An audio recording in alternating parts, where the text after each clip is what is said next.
7 syarat untuk menjaga kesehatan mental. Bersama saya Paulus Wiratno di dalam acara Making Life Better.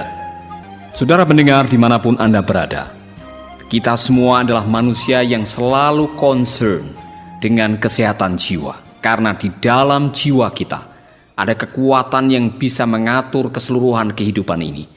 Ketika jiwa kita sudah tidak sehat alias sakit jiwa, maka kita akan menghadapi masalah-masalah yang lain. Itu sebabnya perlu sekali bagi setiap kita untuk menjaga yang namanya kesehatan mental. Untuk kali ini saya akan membagikan apa yang saya baca. Dan saya sudah menemukan nasihat Bapak Abraham Maslow mengenai 7 syarat supaya kita bisa hidup sehat dengan jiwa kita. Syarat yang pertama, belajarlah bertanggung jawab atas perasaan-perasaan Anda, termasuk kebahagiaan Anda. Saudaraku, manusia cenderung mencari kambing hitam ketika hidupnya tidak bahagia. Sebaliknya, mereka akan bangga terhadap diri sendiri ketika mereka membuat prestasi dalam kehidupan mereka. Dengan kata lain, waktu mereka gagal, mereka cenderung cari kambing hitam. Tapi waktu mereka sukses, mereka begitu bangga dengan prestasi diri sendiri. Perasaan kita dapat mempengaruhi pikiran dan jiwa kita. Perasaan adalah buah dari apa yang kita pikirkan. Pikiran yang negatif menghasilkan perasaan yang negatif. Pikiran yang positif sebaliknya menghasilkan perasaan bahagia.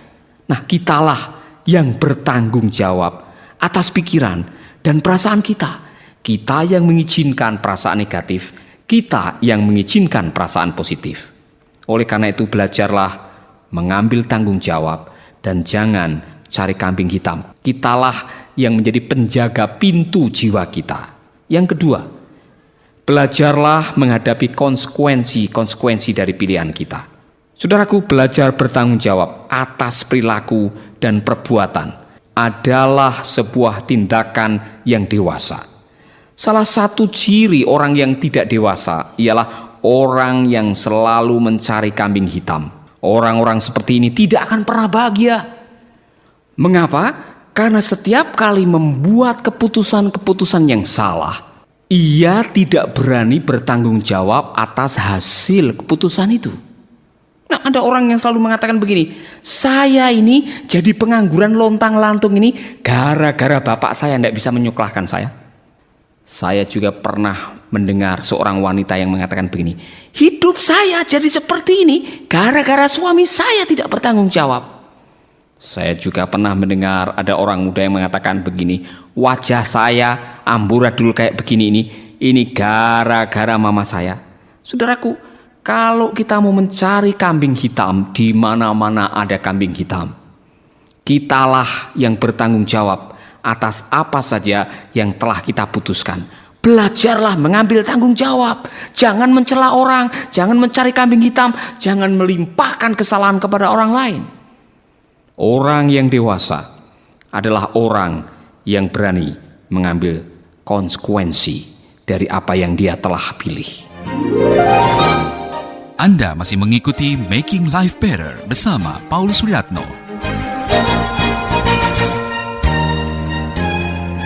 Mari kita akan melihat syarat yang berikutnya untuk memiliki kesehatan mental.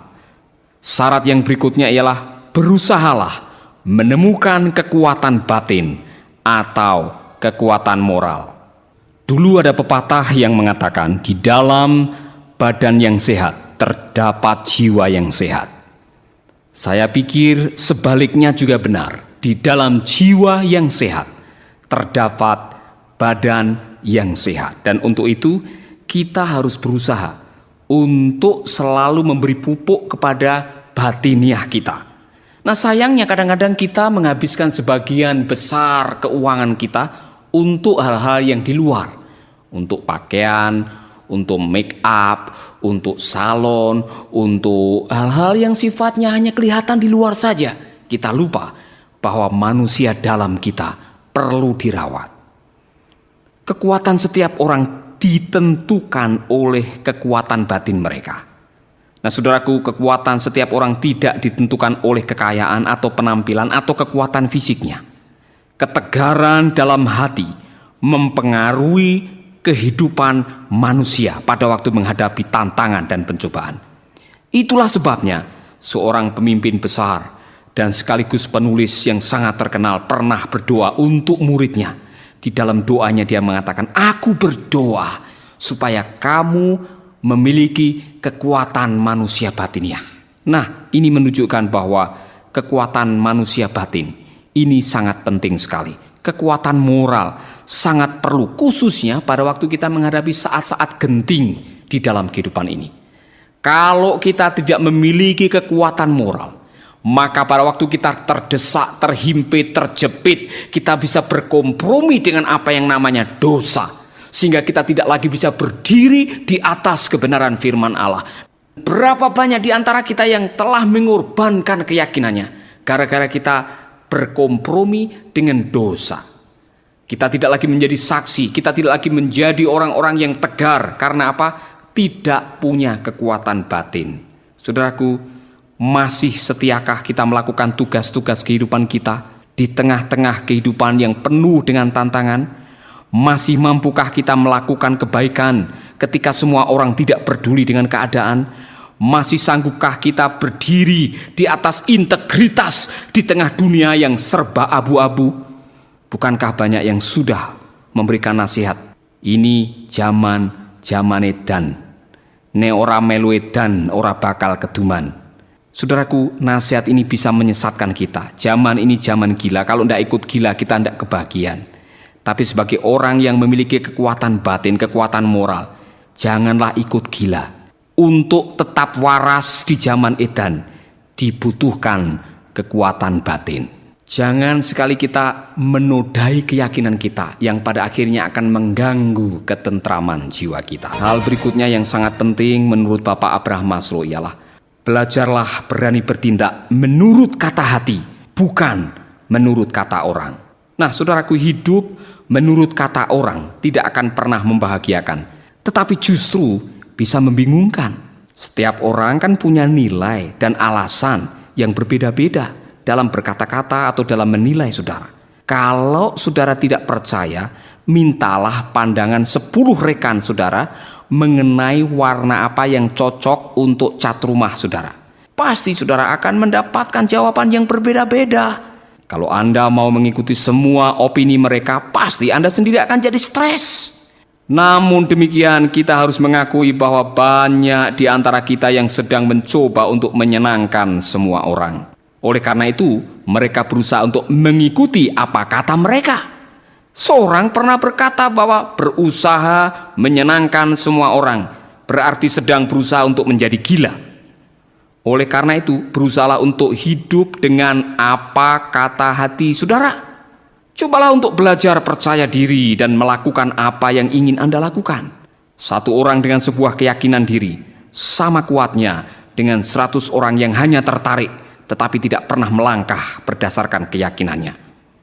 Saudaraku, untuk menjadi berani dalam mengambil langkah, kita perlu belajar mempercayai apa yang menjadi kata hati kita. Jangan takut berbuat salah, karena semua orang pasti sering atau pernah berbuat salah. Saya pernah, saudara pernah, dan orang lain pernah berbuat salah. Jangan takut berbuat salah. Saudaraku, saya jadi ingat sebuah artikel yang pernah saya baca mengenai Mullah Nasruddin Hoja yang sedang melakukan perjalanan ke sebuah kampung dengan menunggangi kuda. Nah, waktu itu Mullah mengajak anaknya sehingga mereka berdua menunggang kuda. Ketika melewati kampung yang pertama, seorang petani melihat Mullah dan berkata, "Waduh, Mullah Nasruddin ini tidak punya belas kasihan terhadap binatang. Masa kuda kecil begitu ditunggangi berdua?" Mendengar komentar petani itu, Mullah Nasruddin akhirnya turun dan membiarkan anaknya saja yang menunggangi kudanya. Ketika lewat di kampung kedua, seorang ibu melihat Mullah Nasruddin jalan kaki sementara anaknya menunggangi kuda. Nenek itu berkata, "Hah, anak itu tidak tahu diri. Masa bapaknya disuruh jalan kaki sementara dia enak-enak naik kuda. Tentu saja mendengar kata nenek, Mullah Nasruddin juga tidak enak hati. Dia tersinggung. Oleh karena itu langsung ia memberitahu anaknya untuk turun dari kudanya. Gantian ia yang menunggangi kudanya dan membiarkan anaknya yang menuntun. Tidak lama setelah masuk kampung yang berikutnya, di kampung itu Nasruddin dimarahi oleh seorang laki-laki. Bapak memang tidak tahu diri. Masa anak kecil disuruh jalan kaki sambil menuntun kuda, sementara bapak enak-enak berada di atas kuda? Mendengar omelan sang lelaki, Mullah Nasruddin langsung turun dari kudanya. Nah, dalam keadaan bingung dan serba salah, akhirnya Mullah Nasruddin dan anaknya menggendong kudanya. Tentu saja orang kampung pada tertawa dan bilang, Mullah Nasruddin sudah gila. Itulah akhir kehidupan orang yang tidak punya prinsip dan yang berusaha selalu mengikuti kata orang. Saudaraku, belajarlah mengikuti apa kata hatimu dan bukan apa kata orang. Tetaplah di Making Life Better bersama Paulus Wiratno. Syarat yang berikutnya yang dikatakan oleh Bapak Abraham Maslow ialah belajarlah mengampuni orang lain. Belajar mengampuni itu seperti kita sedang membuang energi negatif dalam hidup. Orang yang tidak mau mengampuni sama seperti orang yang sedang bunuh diri. Tidak heran jika seorang pengkhotbah pernah berkata bahwa orang yang tidak mau mengampuni itu seperti seorang yang sedang minum racun baygon dan mengharapkan tetangganya yang lewat di depan rumah mati.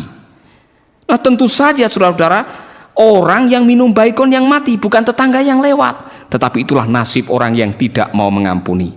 Menyimpan kesalahan dan kemarahan sama seperti memikul beban yang bukan milik kita sendiri. Jelas, beban-beban itu akan menghambat perjalanan hidup kita dan juga membebani jiwa kita. Dan syarat yang terakhir adalah berbagilah dengan orang yang membutuhkan. Berbagi kasih itu memang dapat meningkatkan kebahagiaan hidup. Kita diberi rezeki oleh Tuhan supaya kita bisa mencukupkan mereka yang kekurangan. Kita diberi kekuatan oleh Tuhan supaya bisa menolong yang lemah. Kita hidup berbahagia supaya bisa menghiburkan mereka yang berduka. Saudaraku, ketika kita melihat orang berbahagia karena menerima uluran tangan kita, maka kita juga akan berbahagia. Jadi semakin banyak kita melakukan tindakan kasih, semakin banyak kebahagiaan hidup kita. Bukankah kita pernah mendengar pengajaran yang mengatakan lebih berbahagia memberi daripada menerima? Oleh karena itu, sering-seringlah berbuat amal, peduli dengan orang yang ada di sekitar kita, melakukan tindakan kasih, bukan ngomong doang. Mari kita melakukan sesuatu yang bisa meringankan beban orang lain. Dan dengan kita melakukan yang seperti itu, maka kita sedang menentramkan jiwa kita. Saudaraku, selamat mencoba, dan biarlah 7 syarat ini bisa menolong kita hari ini untuk menjadi orang-orang yang memiliki jiwa yang tentram. Tuhan memberkati. Sahabat, Anda baru saja mendengarkan program Making Life Better. Hubungi kami di 0811 3901 144 atau 0811 3901 140. Mari dukung pelayanan Making Life Better melalui rekening BCA 6690300525. Sekali lagi, 6690300525. Atas nama Paulus Wiratno. Terima kasih, Tuhan Yesus memberkati. Making life better, making